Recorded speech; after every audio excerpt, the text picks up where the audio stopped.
Welcome to the Nonfiction Writers, podcasting in a great way. I'm Ryan Aber, joined by Jason Kersey. Jason, we're in nice new surroundings here at the new downtown Oklahoma office. The first ever podcast in the official podcast studio. We podcasted from here last week from another location, but nice to finally be what will be our home. Yeah, it's great. This whole working downtown is awesome.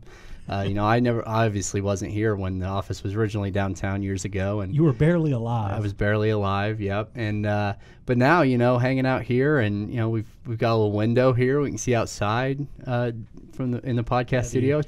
It's really neat. It's just totally different, but I like it. Yeah, it's been fantastic. It's nice to be able to go for lunch and have 100 options within walking distance, and not just have Subway. Exactly.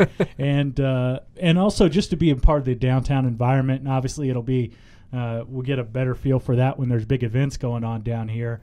But it's been fantastic so far. But let's get to OU football, because there's plenty to talk about.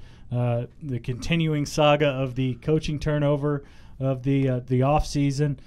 Still have the opening at the defensive line coach after Jerry Montgomery left. We talked about the reasons for his departure last week and some of the potential names, but you actually got a chance to talk to Jerry Montgomery over the weekend. Yeah. We talked. He gave me an interview Friday night, and it was really good. He was sort of able to, in his mind, I think, clear the air about some things that he feels are misconceptions out there. Obviously, there's only a couple of people who really know everything about the circumstances under which Jerry Montgomery left, but I know there's a lot of rumors about him not having a good relationship with the Stoopses or whatever. I mean, there's all kinds of things that have sort of been tossed out there by various people, and then rumors and stuff like that. And he wanted it to be adamantly clear that he's leaving on good terms, and he's got nothing but love and respect for the Stoopses. So. Again, who knows the real truth? I mean, nobody can really know. All I know is that he sounded really convincing to me. Even after the interview was over and we chatted for a few more minutes, he went on to talk more about it, about how really unfair he thought a lot of this was to Mike, that these rumors are out there because it's just untrue. So that was the thing that stood out to me the most about our conversation. Other than that, I also thought it was interesting just how quickly it all happened. I mean, it's sort of, from the way he told it, the Packers got in touch with him the day after signing day, and really it kind of went from there, and it all happened so fast. And I think that's why OU released their finalized coaching staff on Monday, and then on Tuesday, Montgomery announced Montgomery was leaving, because on Monday is when he was offered the job. So I don't even know that he'd made up his mind by that point. Yeah, and it's sort of a different thing because, the position that we'd initially been told it probably was a quality control position, that's sort of the entry level, low man on the totem pole in a defensive coaching staff. But what he wound up with, while a lot of the responsibilities are certainly going to be similar, it's a different look, and he's got a chance to work hand in hand with Dom Capers there in Green Bay, and it sounds like it's a pretty good entry into the NFL coaching world for him, obviously regardless of what his college circumstances were. Yeah, and I mean, I think that's one thing too that, and we talked about it last week on the podcast about why would he do this? He probably is taking a pay cut. Maybe there's more to it, and maybe there is, but all I can tell people is what I heard from Jerry Montgomery, which is that this was a once in a lifetime dream opportunity for him to not only work in the NFL, which I think is a lot of people's dream, but also to work under a coordinator like Dom Capers, who's been around for a long time, been a head coach, is really one of the most respected coordinators in the game today, and really one of the most respected coordinators in the past several years. I mean, in several decades. Yeah. So I don't know. I think that their defensive assistant is sort of a vague title. It sort of carries a lot, I think, probably the same responsibilities as a quality control coach. But I do think he's going to have the opportunity to work his way up. And if he can be sort of Dom Capers' right-hand man on some things, there's certainly room for advancement. Yeah, and so many of these guys, the guys who make that jump from college to the pro, and obviously mainly we see guys who do it at the head coaching level or at least coordinator level. So many of those guys make the jump and they wind up in places like Cleveland, like Jacksonville, places that have struggled to win recently, not a place like Green Bay. Obviously, you and I are very familiar with, full disclosure, we're both Packers fans, but obviously that franchise is different from a lot of these guys, where a lot of these guys get opportunities at. Yeah, definitely. I mean, and maybe if it was a different NFL franchise or one that wasn't so successful, maybe he would have gotten a better job right out of the gate. But I think starting at a place like Green Bay that's, wins the NFC North every year pretty much, has been really consistent, has that coordinator, has that head coach in McCarthy that, has really been successful.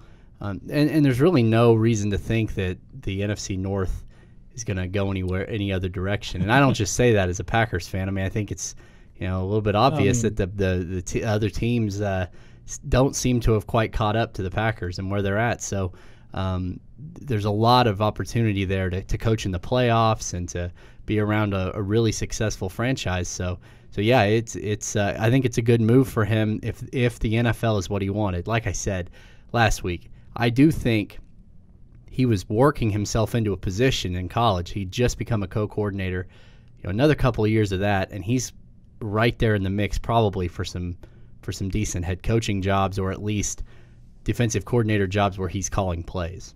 Yeah, I don't think there's any doubt about that. But moving forward, obviously OU has to fill that role. There's no giant hurry for it right now.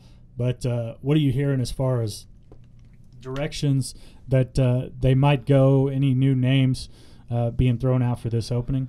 Well, I think the name that at first everybody wanted and everybody was interested in was Brick Haley from LSU, who sort of was in a weird position where he got demoted, even though it's weird and not really sure why, because, well, they hired Ed Orgeron, but, Brick Haley had a lot of success, recruited really well, coached some really good players, so it was sort of weird. So you knew he was going to be looking for a new opportunity, and he wound up interviewing at OU, but took the Texas job. So now it looks like Mike Pelton, the Georgia Tech defensive line coach, is sort of the front runner to take that job, which I think is kind of weird. I don't know. He is a guy he's a 4-3 guy, and obviously these coaches can change and shift, but I mean, they've dedicated themselves as 3-4, which I think is the right move, even if it wasn't great last year, at least in the secondary. On the front end, it wasn't that bad, and I think the 3-4 is a great way to defend spread offenses in the Big 12, and they've got Tim Kish and Mike Stoops splitting the linebacking duties, so they're obviously going to stick with 3 or 4 linebackers out there at all times. So I think they're sticking with the 3-4 at least most of the time. Yeah. So it seems weird to me that they are going to go out and get a 4-3 guy. Now, maybe he's got experience that I just don't know about, or maybe he's just really smart. But yeah, and I also wonder how that defense will look in 2016 when Stryker leaves. I mean, with Stryker there, the 3-4 certainly makes sense. And I think it makes sense overall, but certainly based on their personnel recently, makes you wonder if they should go back to a 4-man front with Stryker no longer there. Well, yeah, and also, it was kind of funny when they switched to the 3-4. It was because they didn't have, or at least we didn't think they had, a whole lot of defensive linemen that were going to be very good. And obviously, a bunch of those guys turned out to be better. But when they made that switch, I mean, you remember when they made that switch, they put Chuka and Dulaway as the tackle, which, really doesn't make a whole lot of sense. But that's what they started out with. When they made that switch. So at the time it was like, okay, they're just trying to get to a point where they don't need as many defensive linemen. But now they've got a lot of really good defensive linemen. They're recruiting that position well. We'll see how that continues. Yeah. Without Montgomery, and now they don't have as many linebackers. So that sort of makes you wonder maybe they're going to switch back. But I just don't think they're going to, at least this year. I think the clear signal that was sent by having the coaching staff organized the way it is that they're sticking with 3-4 at least as a base for a while. Absolutely. And you mentioned the coaching staff and the recruiting. You mentioned the linebackers and the recent lack of depth there. They only signed 2 in this last class. And we talked about this, gosh, for I don't know how many podcasts in a row. We've at least alluded to it in some way. Tim Kish's job security, wondering if he was going to be, still a part of the coaching staff moving forward. Clearly he is at this point. But recruiting has been a big question with him. Throughout the time he's been there, it seems like he's always the guy who's the second favorite assistant to all the big-time linebackers who recruit. He's a guy who's liked, it seems like, by recruits, but not enough where they commit to him. That said, though, he got off to a very good start in the 2016 class. Last night, Sunday night, OU was able to get their second commit for the 2016 class. A relatively local kid from Victory Christian, John Michael Terry, who apparently is going to play outside linebacker for him, and Tim Kish was the guy on him and was able to get the commit. And that's great. But I don't want to say anything. This kid could wind up being an All-American, and I'm going to look foolish. And I'm not criticizing him necessarily because I don't know much about him. But I do know that this is an unknown kid, a local kid, that it probably wasn't that, it's not that hard to get. It was his first D1 offer. It was his first D1 offer. He's from Oklahoma, apparently grew up an OU fan. I don't think these are the sorts, and he doesn't play linebacker right now. He plays tight end. Tight end to defensive end primarily. Yeah. So this isn't the sort of linebacker commit that OU fans want to see Tim Kish getting. They want to see him getting the guys everybody's after, right. The big-time guys. This sort of feels like another Dom Alexander, Jordan Evans, who have turned out to be good players. Yeah. But I think there's another player that a lot of people have compared him to, and that's Ronell Lewis, who turned out all right in a lot of ways. Obviously, there were some ups and downs with him. Yeah.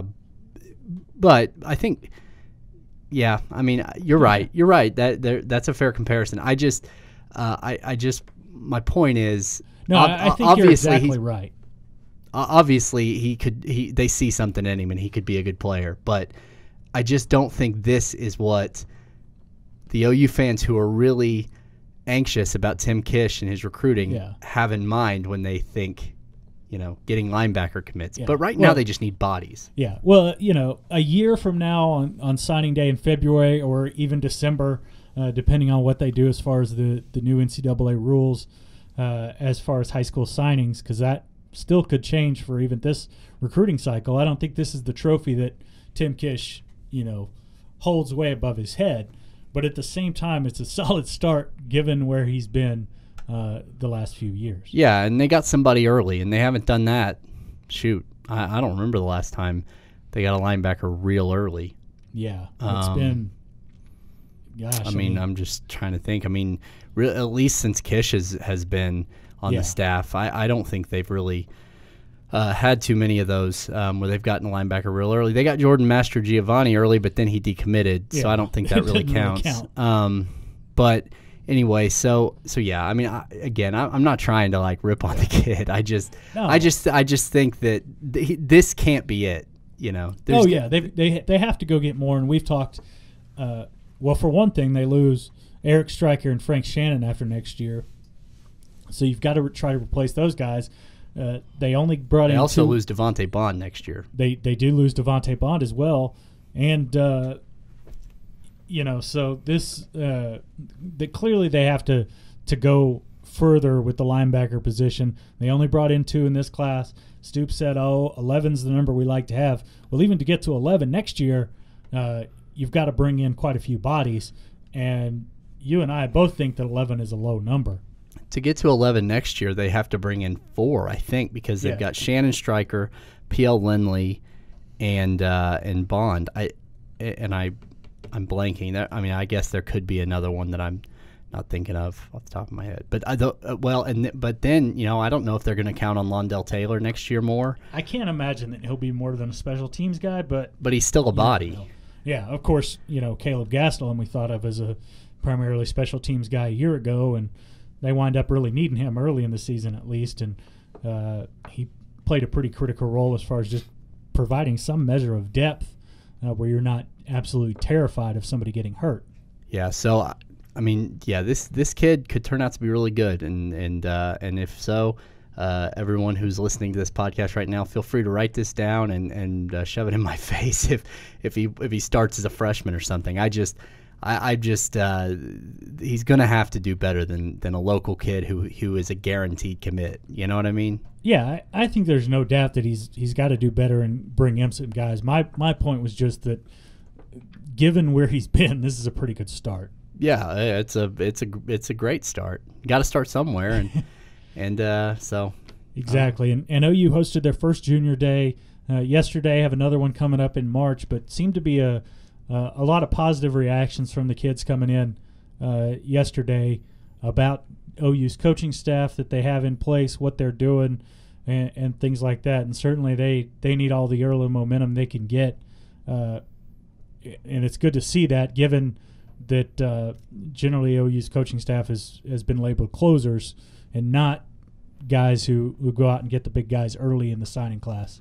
I think there's a lot of reasons for that. I mean, number one, they just don't pressure kids to commit. I mean, they do, I think, a little bit, but they don't sit there and put a lot of pressure on them, when they're juniors coming on junior day. I think that at a lot of places, some of the things you hear about the SEC, about the way Texas used to be, at least under Mac Brown. I don't know whether they're still that way, but just that when they had a kid and they offered him, it was basically, it's now or never, man, because we can go anywhere in any number of other places to get what you do. So if you want it, you got to take it now. And OU, Bob Stoops doesn't do that. He's never done that. And I think that's admirable. I mean, I think that it's because, geez, you're dealing with, I mean, in this case, 16 and 17-year-olds trying to make the biggest decision of their life. And who could blame them if they don't want to commit right on the spot, unless they're a kid like the Victory Christian kid who committed yesterday, who grew up an OU fan. I mean, you're talking about the biggest, like I said, the biggest decision in their life, but also you have no idea whether your position coach is going to be there next year. I mean, a lot of these kids, particularly defensive linemen, just watched Neville Gallimore and all those guys sign and then had their coach leave, which, I mean, those things happen, and I think I wouldn't blame them. I would, if I was a recruit, I think I'd take my time. I'd want to go on my visits and do all that kind of stuff. So but I think that contributes to the fact that they never really start strong. And maybe they're going to have to change some of the way they think about things. But this isn't something I think they should change. I think this is good. Yeah, I'm absolutely with you on that, Jason. You said if you'll recruit. Let's stick with that. Oh boy, the letter comes down from Al Golden at Miami, let's say, just coincidentally, wanting to recruit you, and you go through the process. This is something interesting. I saw a story on a kid, I believe it's somewhere in the SEC region. He is not signing a letter of intent. He's just going to sign scholarship papers when they come. And for those not familiar, the letter of intent locks the player to the school, not the school to the player, although it does for 1 year. But the scholarship papers lock the school to the player, but the player is not locked to the school. So if something happens, they can pursue other options. One, do you think this becomes a more prevalent deal? Two, should kids sign a letter of intent? And three, is there going to be a difference between the Joe Mixons, the 5-star kids, the big-time quarterbacks, and the 3-star linemen who don't have very many other offers elsewhere? I don't know that it really makes a difference whether you're a big-time recruit or not. I don't see why you wouldn't not sign a letter of intent. I mean, I don't frankly see what the point of a letter of intent is, honestly. I mean, you still are signing something, so you can still have your signing day thing.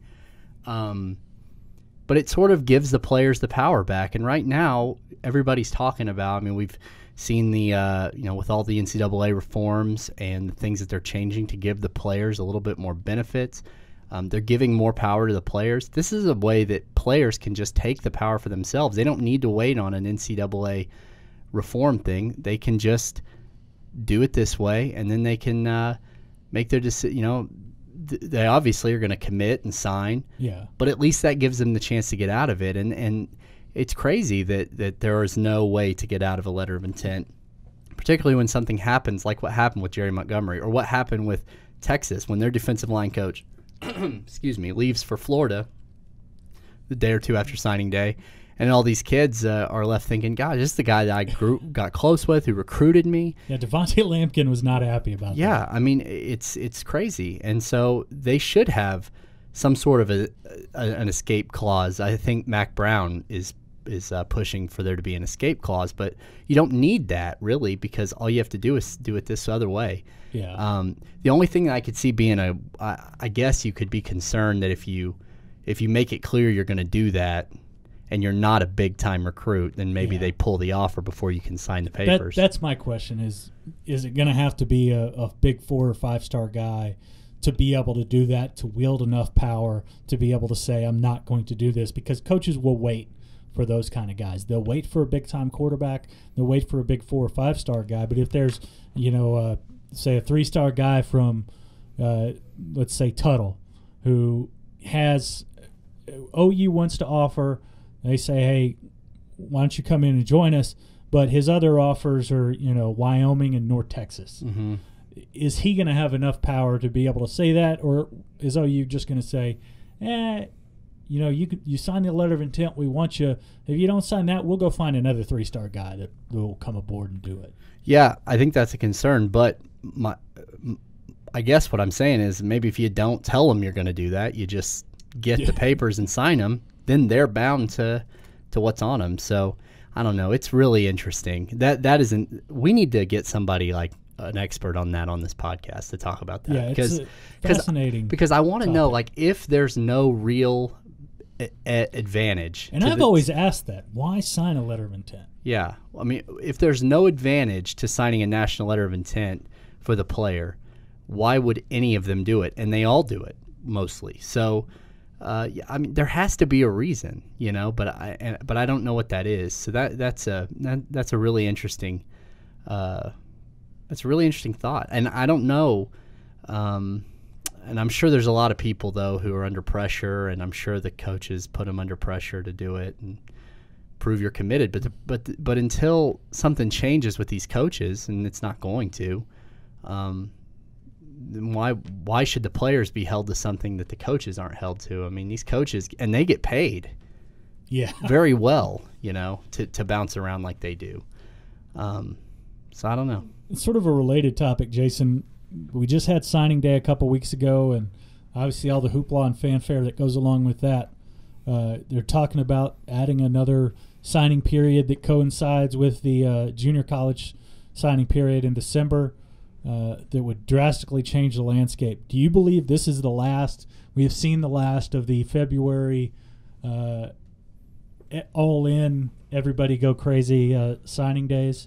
Because I can't imagine that in December it's going to carry the same weight when we're still talking about bowl games, still talking about all that in front of us. February is sort of a college football starved area where it's all in on signing for a couple weeks. But could be different. Well, I don't know. I could see them changing it, and maybe they will. I don't know if that's a good thing, though, because, again, I think that takes power away from the players. Because if you have an early signing period and a senior in high school signs, I mean, really, to me, the only person that really benefits is the coaches, because then they have to spend less time worrying about those kids in January.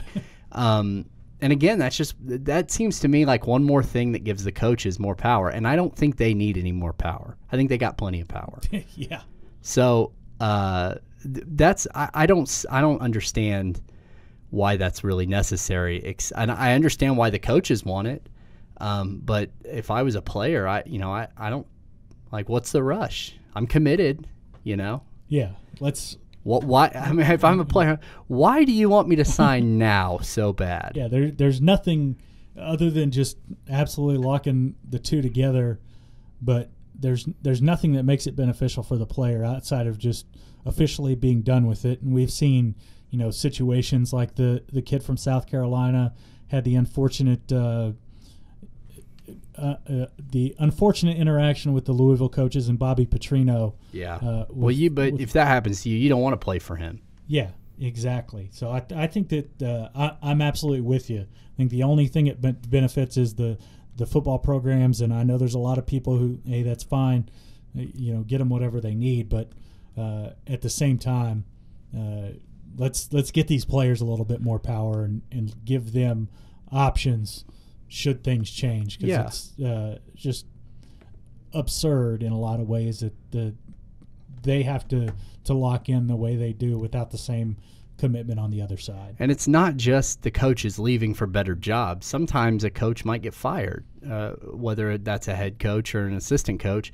I mean, what if OU had a quarterback commit? Well, OU had John Humphrey and Dede Westbrook, who had already signed and were showing up on campus, and then they fired their coach, the one that recruited him. Yeah. But if those were high school kids and they'd signed in December, they'd be locked in without any recourse. They'd have to sit there spend the last month of their high school career, thinking, gosh, did I make a mistake? So it sort of gives more power to not only coaches but administrators, because then they could get a few kids locked up, and then so I don't know. To me, there's a reason to do it, but it doesn't benefit the players or the athletes or the student athletes or whatever. And if the NCAA, like they claim to be, is really all about the student athletes, and they shouldn't do that and lock these kids in the way they do. And the other thing is, in December, like you said, we're all talking about the bowls. The coaches are focused on the bowls. And when you have like early enrollees or junior college signees, that's not as big a deal. But if you're going to have like 15 people sign on in the middle of December, does that mean that there's going to be a press conference? We're going to talk about them, and we're going to do all the stuff that we do in February and December? Because I can't imagine that would be all that great for the coaches either. Their season's not even over, particularly the ones who are in the playoff. Yeah, absolutely. And like I said, I just think if that happens, any appeal or any mass appeal outside of the very hardcore college football fans for signing day absolutely goes away. And it's just not there in December where it would be in February. Yeah, no doubt.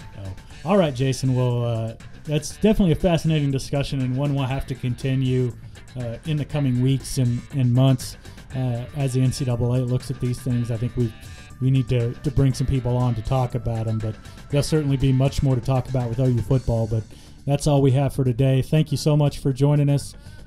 We look forward to doing it again next week. Until then, you check newsok.com every day and every morning in the Oklahoman for the best OU coverage anywhere.